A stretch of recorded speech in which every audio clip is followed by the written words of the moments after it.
Welcome to KM tutor. KM টিউটরের পক্ষ থেকে আপনাদের সকলকে শুভেচ্ছা। ফ্রেন্ডস, আজ আমরা একটা নতুন নোটিফিকেশন নিয়ে তোমাদের সামনে উপস্থিত হয়েছি, যেটা হচ্ছে অ্যাসিস্ট্যান্ট প্রফেসর নিয়োগ। অর্থাৎ যেখানে আমরা একটা জবের নোটিফিকেশন, এটা অ্যাসিস্ট্যান্ট প্রফেসর। দেখো, অ্যাসিস্ট্যান্ট প্রফেসর নিয়োগ কোথায় না, রাজস্থান 2025। অর্থাৎ 2025-এ রাজস্থানে অ্যাসিস্ট্যান্ট প্রফেসর নিয়োগ হচ্ছে। তো সেখানে কিন্তু ওপেন, অর্থাৎ আদার স্টেটরাও কিন্তু সেই এক্সাম কিন্তু দিতে পারবে। তো আদার স্টেটের থেকে যদি বিলং করে সেক্ষেত্রে কি কি তাদের ক্রাইটেরিয়া রয়েছে, বা ফর্ম ফিল আপ কবে থেকে শুরু হচ্ছে, শিক্ষাগত যোগ্যতা কি রয়েছে, বয়স সীমা কত থাকতে হবে, ইত্যাদি টোটাল কিছু তোমাদেরকে বাংলা ভাষাতে আমি বুঝিয়ে দেব। রাজস্থান পাবলিক সার্ভিস কমিশন অর্থাৎ আরপিএসসি, হ্যাঁ, 2025। এখানে কিন্তু অনেকগুলো সিটের কথা বলা হয়েছে, যেখানে আলাদা আলাদা ক্যাটাগরিতে কিন্তু আমাদের কিছু সিট রয়েছে। এবং আজকের যে আলোচনা সেটা কিন্তু মূলত এই রাজস্থান পিএসসি বা রাজস্থান প্রফেসর নিয়োগ, যেটা এটার জন্যই কিন্তু আজকের মূলত আলোচনা। তো আলোচনা করার পূর্বে কয়েকটা তথ্য তোমাদেরকে বলে দিই। যারা এখনো পর্যন্ত নতুন আমার চ্যানেলটি সাবস্ক্রাইব করো না, তারা অতি সত্ত্বর চ্যানেলটি সাবস্ক্রাইব করে রাখো। কারণ এই চ্যানেলের মধ্যে তোমরা NTA UGC net related paper 1, NTA net related paper 2 অর্থাৎ সংস্কৃত, ডাব্লিউবি সেট সংস্কৃত, ঠিক আছে, এবং এর সাথে সাথে এসএলএসটি সংস্কৃত বা পিএসসি সংস্কৃতরও কিন্তু আমাদের নিউ ব্যাচ চলছে, অ্যাডমিশন এখনো পর্যন্ত চলছে। তোমরা চাইলে কিন্তু আমাদের যে নিউ ব্যাচ, ওখানে তোমরা কন্ট্যাক্ট করতে পারো বা অ্যাডমিশন নিতে পারো। দেখো, আমাদের অ্যাডমিশন নেওয়ার জন্য তোমাদেরকে এক হোয়াটসঅ্যাপ নাম্বারে কন্ট্যাক্ট করতে হবে, 7407083623। এই যে নাম্বারটা আছে 7407083623, এই নাম্বারে কিন্তু তোমরা কন্ট্যাক্ট করতে পারো, ঠিক আছে। তো আজকের যে আলোচনা, দেখো তোমাদেরকে মূলত কয়েকটা তথ্য আমি জানাবো। তোমরা নিশ্চয়ই জানো যে অলরেডি প্রত্যেকটি রাজ্যে, যেমন ধরো আমাদের ওয়েস্ট বেঙ্গল সেট, অর্থাৎ আমাদের ওয়েস্ট বেঙ্গলে যেমন ডাব্লিউবি সেট হয়, প্রত্যেকটি রাজ্যেই কিন্তু আলাদা আলাদা সেট পরীক্ষা হয়, ঠিক আছে। আমি নিজে ব্যক্তিগতভাবে 17টা সেট কোয়ালিফাই এখনো পর্যন্ত, ঠিক আছে। 17টা রাজ্যের যে সেট পরীক্ষা, সেই সেট পরীক্ষাগুলো নিজে ব্যক্তিগতভাবে আমি সেট কোয়ালিফাই 17টা।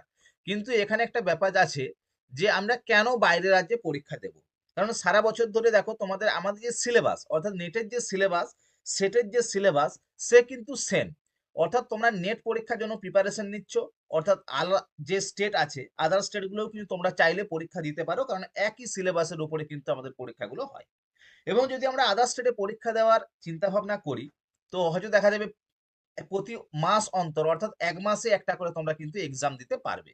এবং যত আমরা এক্সাম দেব, তত কিন্তু আমাদের যে নলেজ বা আমাদের যে ভিত, সেটা কিন্তু আরো ভালো হবে। তো সেই জন্য দেখো, এইখানে যেমন রাজস্থান অ্যাসিস্ট্যান্ট প্রফেসর নিয়োগ এখানে বেরিয়েছে। তোমার যদি এই রাজ্যের সেট থাকে, তুমি অতি অনায়াসে এটা পাস করতে পারবে। হ্যাঁ, নেট বা সেট ক্লিয়ার করা আছে তোমার। কিন্তু এইখানে কিছু কিছু গ্যাজেটে বলা হয়েছে যে নেট সেট পিএইচডি ছাড়াও শুধুমাত্র পিজি যারা পড়ছো, অর্থাৎ পোস্ট গ্রাজুয়েশন করছো, ফার্স্ট ইয়ার অ্যাপিয়ারিং হয়ে গেছো, তারাও কিন্তু এই ফর্মটা ফিল আপ করতে পারবে। অনেকের দেখবে এই ফর্মটা মূলত হবে এক্সাম বেসিকের উপর, এর কিন্তু পরীক্ষাটা হবে, কোনো একাডেমিক স্কোর কিন্তু সেরকম ভাবে লাগছে না। অর্থাৎ সে পিএইচডি আছে, সে বেশি নাম্বার পেয়ে গেল, সে জেআরএফ আছে, বেশি নাম্বার পেয়ে গেল, সেরকম কোনো ব্যাপার নয়। এখানে এক্সাম হবে, এক্সামে তুমি যেরকম ভাবে নাম্বার পাবে, বা তোমার যে শিক্ষাগত যোগ্যতার দিক থেকে তোমার যেটা কোয়ালিফাই করবে, সেই অনুপাতেই কিন্তু এখানে একটা মেরিট তৈরি হবে। তুমি জাস্ট এমএ পাস করছো, তাতেও তোমার চলবে, বা যে নেট সেট বা পিএইচডি করছে, সেও তোমার জায়গা তাকে আসতে হবে। একটা বড় অপরচুনিটি কিন্তু আমাদের দিচ্ছে অ্যাসিস্ট্যান্ট প্রফেসর হওয়ার জন্য। যাই হোক, আমাদের যে পরবর্তী যে স্টেপ আছে, অর্থাৎ ফর্ম কবে থেকে ফিল আপ হবে, শিক্ষাগত যোগ্যতা কি, কত বয়স থাকতে হবে, তো ইত্যাদি যে জিনিসগুলো আছে একটু তোমরা দেখে নাও, ঠিক আছে। দেখো, আমরা যেটা বলছিলাম, আরপিএসসি, আরপিএসসি অর্থাৎ 2025 করলাম, হ্যাঁ, 2025 অর্থাৎ আরপিএসসি 2025। দেখো, এইখানে তোমাদেরকে বলে রাখি, প্রথমে বলছে ফর্ম ফিল আপ কবে থেকে চলছে। অর্থাৎ ফর্ম ওপেন কিন্তু অলরেডি হয়ে গেছে। কবে থেকে না, 12ই জানুয়ারি থেকে কতদূর চলবে, 10th ফেব্রুয়ারি। অর্থাৎ 1 মাসের মতো প্রায় চলবে 2025। তাহলে দেখো, ফর্ম ফিল আপ যে ডেটটা একটু দেখে নাও, 12ই জানুয়ারি থেকে অর্থাৎ গতকাল থেকে ফর্ম ফিল আপ শুরু হয়ে গেছে, চলবে আমাদের 10ই ফেব্রুয়ারি 2025 পর্যন্ত। হ্যাঁ, ফর্ম ফিল আপ কিন্তু শুরু হয়ে গেছে। এবারে যদি আমাদের আসি যোগ্যতা কি আছে, যোগ্যতা। দেখো যোগ্যতার অনেকগুলো তথ্য এখানে আমি তোমাদেরকে দেব। 1 নম্বর যোগ্যতা বলেছে যে বয়স, অর্থাৎ যোগ্যতার ক্ষেত্রে বয়সটা কত। তো বয়স সিস্টেম এখানে যেটা দিয়েছে 172025, অর্থাৎ এর থেকে কমপক্ষে তোমাকে 21 বছর আর অধিকতম কত 40 বছর, অর্থাৎ কমপক্ষে মিনিমাম যে বয়স তোমার 21 বছর হতে হবে, আবার সর্বদিক থেকে যদি বেশি দেখা হয়, হ্যাঁ অধিকতম, তাহলে 40 দেখতে হবে, হ্যাঁ 40।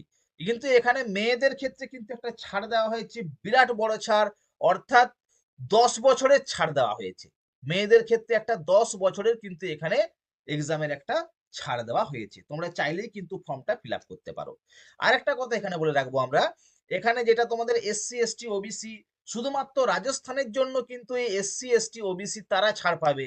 আমাদের যদি ওয়েস্ট বেঙ্গল থেকে আমরা কেউ যাই, বিহার থেকে কেউ যায়, ঝাড়খণ্ড থেকে কেউ পরীক্ষা দিই, তারা কিন্তু প্রত্যেকেই ওপেন ক্যাটাগরি, হ্যাঁ ওপেন ক্যাটাগরি, অর্থাৎ প্রত্যেকেই জেনারেল হিসাবে তাদেরকে এক্সামটা দিতে হবে। খুব ভালো রকম সিট আছে, এবং ছেলেদের জন্য আলাদা সিট, মেয়েদের জন্য আলাদা সিট কিন্তু এখানে উল্লেখ করা আছে। ছেলেরা কোনো মতেই মেয়েদের সিটে আসতে পারবে না, আর মেয়েরা কোনো মতেই ছেলেদের সিটে আসতে পারবে না, প্রত্যেকটা আলাদা। যদি তার একাডেমিক স্কোর ভালো হলেও তারা আসতে পারবে না, এটা কিন্তু ওখানে উল্লেখ করা আছে। তাহলে দেখো শিক্ষাগত যে যোগ্যতা, আমরা যোগ্যতা জেনেলাম, বয়সের যোগ্যতা কমপক্ষে 21 বছর আর অধিকতম কত বললাম 40 বছর। এবার যদি আমরা শিক্ষাগত যোগ্যতাতে যাচ্ছি যে এডুকেশনাল কোয়ালিফিকেশনটা কি আছে, দেখো এডুকেশনাল কোয়ালিফিকেশন যদি দেখি আমরা, তোমাদেরকে যেটা একটু আগেই বললাম, এডুকেশনাল কোয়ালিফিকেশন তোমরা নেট সেট ছাড়া বা পিএইচডি ছাড়াও কিন্তু এক্সামটা দিতে পারবে। তো একটা শর্ত এখানে রেখেছে, তো এক্সামটা দিতে পারবে বা কি শর্ত সেটাও কিন্তু তোমরা এখান থেকে দেখতে পাবে, দেখে নাও। এখানে বলেছে PG final year, final year ফর্মটা ফিল আপ করতে পারবে। যারা ফাইনাল ইয়ারে চলছে পিজি, তারা ফর্ম ফিল আপ করতে পারবে। এখানে কিন্তু নেট সেট এসএলএসটি পাস যদি তোমার না থাকে তাও চলবে, পাস না করলেও তোমরা ফর্মটা ফিল আপ করতে পারবে। তাহলে স্যার নেট সেট কি বা এসএলএসটি বা পিএইচডি কি লাগবে না? লাগবে। কখন লাগবে?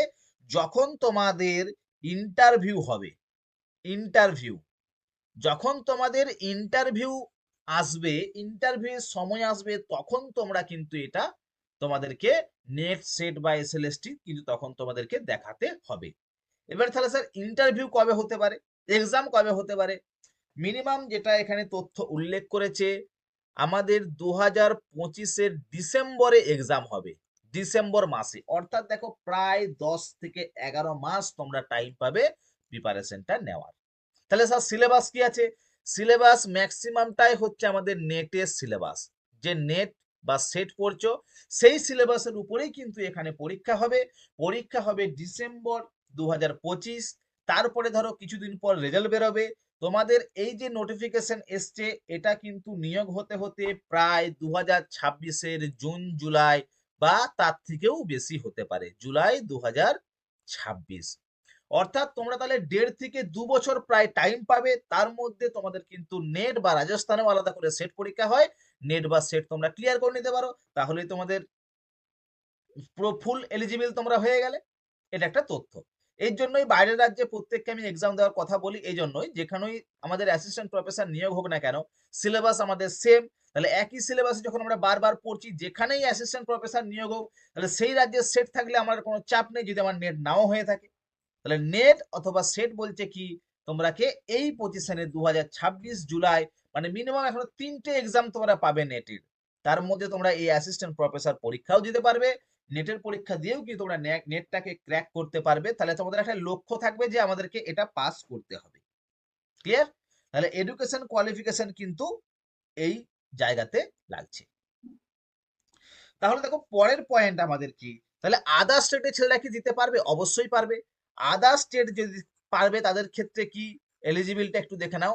আদার স্টেট অর্থাৎ ধরো আমি বিহার থেকে দেব, ঝাড়খণ্ড থেকে দেব, ওয়েস্ট বেঙ্গল থেকে দেব। তো আমরাও কিন্তু এই পরীক্ষাটা দিতে পারবো, ঠিক আছে? এই পরীক্ষাটা আমরাও দিতে পারবো আদার স্টেট। যদি কি বলেছে দেখো, 1 জুন 2002 এর আগে, 1 জুন একটা ছাড় এখানে দিচ্ছে, 1 জুন বলেছে, 2002 এর আগে যদি কেউ, হ্যাঁ, ধরো আমাদের ওয়েস্ট বেঙ্গলে সে সেট ক্লিয়ার করেছে কবে না, 2002 এর 1 জুনের আগে সে সেট ক্লিয়ার করেছে, তাহলেও কিন্তু তাকে নেট বা সেট কিন্তু সেই রাজ্যের লাগছে না, সেই রাজ্যের সেটও লাগছে না, নেটও লাগছে না। কারণ 2002 সালের আগে তারা যে কোনো রাজ্যে হোক, সে তার রাজ্যের সেট কোয়ালিফাই থাকলেও কিন্তু এই এক্সামের জন্য সে এলিজিবল, পরবর্তীকালে তাকে নেট বা সেট দেখাতে হচ্ছে না, ঠিক আছে? আরেকটা তথ্য এখানে, আদার স্টেটে যেটা বলেছিলাম, সবাই কিন্তু জেনারেল বা ওপেন ক্যাটাগরিতে আমরা থাকতে পারবো, আদার স্টেট যারা আছে। আর মেল ফিমেলের জন্য কি বললাম, যে মেল আর ফিমেলের জন্য আলাদা করে সিটের ব্যবস্থা কিন্তু এখানে আছে। আর একটা তথ্য এখানে উল্লেখ করেছে যে যদি জুলাই 2009 এর আগে এনরোল পিএইডির জন্য যদি কেউ রেজিস্ট্রেশন করে থাকো, 2009 এর আগে বা 9 এর রেগুলেশন অনুযায়ী যদি তোমরা পিএইডির জন্য যে রেজিস্ট্রেশন, সে রেজিস্ট্রেশন করে থাকো এবং পরবর্তীকালে তোমরা পিএইডিটা কমপ্লিট করে থাকো, তাহলেও কিন্তু তোমাদের নেট বা সেট কিন্তু লাগছে না, নেট বা সেট তোমাদেরও লাগছে না সেক্ষেত্রে। ক্লিয়ার? তাহলে যে তথ্যটা পাওয়া গেল, আর আমাদের যে মিনিমাম কোয়ালিফিকেশন, যে এম এ তে 55, সে তো আমরা জানি, এম এ 55%, সেটা কিন্তু আমরা অলরেডি জানি। তাহলে এই বেসিকে তোমরা কিন্তু ফর্মটা ফিল আপ করতে পারছো। এবারে অনেকের কোশ্চেন আছে যে স্যার ফর্ম তো ফিল আপ হলো বা যোগ্যতা আমরা দেখতে পেলাম, তো এক্সাম প্যাটার্ন কি আছে? দেখো, এক্সাম প্যাটার্নটা তোমাদেরকে আমি বলে দিচ্ছি, যে এক্সাম প্যাটার্নটির জন্য আমরা কি করব, আমাদেরকে কি পড়তে হবে, ঠিক আছে? কিভাবে এক্সামটা নেওয়া হবে। দেখো, এখানে টোটাল হচ্ছে 3টে পেপারে পরীক্ষা হবে, থার্ড পেপার, অর্থাৎ 3টে পেপারে পরীক্ষা হবে। 1 নম্বর পেপার, 2 নম্বর পেপার, হ্যাঁ, আর 3 নম্বর পেপার। 3 নম্বর পেপারটা হচ্ছে জিকে, অর্থাৎ রাজস্থানের যে জিকে আছে 50টার মতো এখানে কোশ্চেন থাকবে। রাজস্থানের যে জিকে, এই 50টা কোশ্চেন কিন্তু এখানে থাকবে। ক্লিয়ার? পেপার 1 আর পেপার 2 এটা হলো আমাদের নির্দিষ্ট সাবজেক্ট, যে যে সাবজেক্টের জন্য অ্যাপ্লাই করবে, পেপার 1 আর পেপার 2 তাদের নির্দিষ্ট সাবজেক্ট কিন্তু এখানে আছে। হ্যাঁ, যেমন ধরো আমাদের নেটের যে এক্সাম হয়, 10টা যে ইউনিটের সিলেবাসটাকে ভাগ করেছে, দেখবে প্রথম ইউনিট হচ্ছে সামান্য অধ্যয়ন, আর সেকেন্ড ইউনিট হচ্ছে বিশিষ্ট অধ্যয়ন। ঠিক এইভাবে একটা সামান্য একটা বিশিষ্ট, ঠিক এইভাবে পেপার 2 যেটা পেপার 1 এ যে পরীক্ষাটা হবে, আমাদের সাবজেক্টে 50টার মতো কোশ্চেন থাকার সম্ভাবনা আছে, এবং সেটা সামান্য অধ্যয়নের উপরে হবে। আর পেপার 2 যেটা, সেটা কিন্তু বিশিষ্ট অধ্যয়নের মধ্যে হবে, এমনকি নেগেটিভ মার্কিং সম্ভবত থাকবে, এটা কিন্তু ভাবতে হবে। তাহলে পেপার 1 আর পেপার 2 কিন্তু আমাদের সাবজেক্ট, আর পেপার 3 যেটা, সেটা হলো জিকে। কোথাকার জিকে না, রাজস্থানের জিকে। ক্লিয়ার? তাহলে এই যে তথ্যগুলো আছে, অবশ্যই তোমরা ভালো করে দেখো বা সিলেবাসটাকে পড়ো, কারণ এখন থেকে যদি তোমরা প্রিপারেশনটা শুরু করো, এখন থেকে যদি প্রিপারেশন শুরু করি, 10 থেকে 11 মাস তোমরা এই পরীক্ষার জন্য প্রিপারেশন পাচ্ছ, সেই প্রিপারেশনেই তোমরা কিন্তু নেট বা সেট ক্লিয়ার করতে পারবে। তার আগে রাজস্থানের সেট পরীক্ষা হবে, তার আগে রাজস্থানে আবার সেট পরীক্ষা কিন্তু কন্ডাক্ট করবে এবছরও, এটা কিন্তু ভাববে। তাহলে রাজস্থানের সেটটাও যদি তোমরা ক্লিয়ার করে নাও, তাহলে কিন্তু এই পরীক্ষার জন্য কিন্তু তোমরা এলিজিবল হয়ে গেলে। ক্লিয়ার? আর আমাদের কিন্তু নেটের ব্যাচ অলরেডি শুরু হয়েছে, তোমাদের নিশ্চয়ই জানো, তোমাদের 15 তারিখ পরীক্ষা, যে 25 কোডের পরীক্ষা অনেকেই আছে, ঠিক আছে? এবং আমাদের নেটের ব্যাচও, নিউ ব্যাচ আমাদের শুরু করেছি, ওখানে কিন্তু অ্যাডমিশন চলছে, তোমরা চাইলে কিন্তু অ্যাডমিশন নিতে পারো। কারণ এই নেটের জন্য যদি তোমরা অ্যাডমিশনটা নাও বা নেটের জন্য যদি পড়াশোনাটা শুরু করো, তাহলে দেখো তোমার প্রথমত নেটের এক্সাম দিতে পারছো, সেটের এক্সাম দিতে পারছো, রাজস্থান সেটও তোমরা দিতে পারছো এক্সাম, রাজস্থান পিএসসি অর্থাৎ রাজস্থানের অ্যাসিস্ট্যান্ট প্রফেসর পরীক্ষার নিয়োগ কিন্তু তোমরা কিন্তু ওখানেও পরীক্ষা দিতে পারছো। তাহলে একটা প্রিপারেশনকে ভিত্তি করে অনেকগুলো তথ্য তোমাদের সামনে চলে আসছে। ক্লিয়ার? তাহলে এই যে তথ্যগুলো দেওয়া আছে, অবশ্যই একটু ভালো করে দেখার চেষ্টা করো বা এগুলো পড়ার চেষ্টা করো, কারণ এগুলো দেখলে আমাদের যে টোটাল সিলেবাস কিন্তু এক, আমাদের নেটের বলো সিলেবাস, সেটের বলো সিলেবাস, আর আরপিএসসি যে সিলেবাস প্রায় এক। কারণ আরপিএসসি সিলেবাসটা কি দেওয়া আছে, আমাদের এই যে যে এখন যে নিউ সিলেবাস তার পূর্বে যে সিলেবাসটা ছিল নেটে সেম সিলেবাস, একটা পেপার ওয়ানের কোশ্চেন হতো, একটা দুটো সাবজেক্টের কোশ্চেন হতো, সেই যে ফর্মুলা সেই ফর্মুলাতেই কিন্তু আরপিএসসি অ্যাসিস্ট্যান্ট প্রফেসর কিন্তু এক্সামটা নিতে চলেছে। ক্লিয়ার? তো যাই হোক, আজকের ক্লাস এই পর্যন্তই। পরবর্তী কোনো টপিক নিয়ে তোমাদের সামনে অবশ্যই আসবো, বা আমার যে লাইভ ক্লাস আছে প্রতিদিন রাত্রি 9টা থেকে তোমরা ওখানেও জয়েন করতে পারো।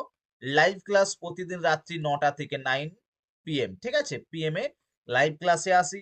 এবং আমাদের এই মুহূর্তে যে ব্যাচগুলো চলছে, হ্যাঁ, সেই ব্যাচগুলো একটু বলে দিই। WBPSC and SLST Sanskrit, net Sanskrit and paper one, Sanskrit and paper one, ঠিক আছে, এই ব্যাচগুলো চলছে। তোমরা চাইলে কিন্তু এখান থেকে অ্যাডমিশন নিতে পারো। তোমাদের নেটের যদি অ্যাডমিশন নাও, তোমরা আরপিএসসির যে পরীক্ষাটা তার প্রিপারেশন কিন্তু তোমরা এখানে ফ্রি পেয়ে যাচ্ছ, মানে একই সিলেবাস, পড়াটা একই থাকবে, তোমরা কিন্তু প্র্যাকটিসটা এখান থেকেও করে নিতে পারছো। আর টোটাল কিন্তু আমাদের অ্যাপস এর মধ্যে ক্লাস হচ্ছে। কেএম টিউটরের যে নিজস্ব অ্যাপস আছে লাইভ, হ্যাঁ, কেএম টিউটরের নিজস্ব অ্যাপস তোমরা কিন্তু ওখান থেকে ডাউনলোড করতে পারো। অ্যাপসটা ইনস্টল করে নাও, প্লে স্টোরে গিয়ে কেএম টিউটর লিখো, দেখো কেএম টিউটর নিজস্ব লোগো দিয়ে একটা অ্যাপস আছে, সেটাকে ডাউনলোড করে নাও। ওখানে তোমরা ফ্রি মক টেস্ট দিতে পারবে, 2-4টা ফ্রি ক্লাস যেগুলো সেগুলো দেখতে পারবে। এবং তোমরা ক্লাস নিতে চাইলে যোগাযোগ করো, ওখানে A to Z তথ্য কিন্তু আমাদের দেওয়া আছে। ঠিক আছে, তো আজকের ভিডিওটা এই পর্যন্তই। Thank you.